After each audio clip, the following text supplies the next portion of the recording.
नयागढ़ प्रचार मैदान रु बीजेपी को पांड्यान को निशाना कहले 10 वर्ष क्षमता थे चाषी कथा मन पड़ुना एमएसपी कथा मन पड़ुना से चाहिए भत्ता 300 टंकार 3000 टंका कर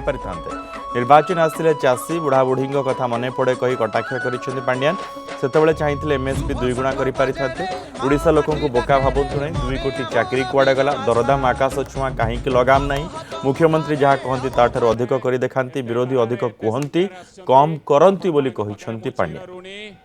मोरा बाबुल इंजिन सरकार कहउचंती तांकर मैनिफेस्टो रे हमें 3000 टंका बता दबु आज्ञा आपण 10 वर्ष क्षमता रे तिले 10 वर्ष आपणकर बतारा दाम बतारा रेट रखिले 300 टंका एबे इलेक्शन आसीगला 3000 करिवे 6 मास आगु 3000 करतिले कोन होइतांता लोकों को टाकीबा पे ये सबू ग्यारंटी दौचंती चीटिंग करबा पे दौचंती आपण मानक पाखर वोट नबा पे करचंती आम प्रिय मुख्यमंत्री वोट पे काम करंती नहीं लोकों पे काम करंती आपणकर उन्नति पे काम करंती आपणकर पिला छुआ पे काम करंती युवा पीढ़ी पे काम करंती चासी भाई भौणी मानक पे काम करंती।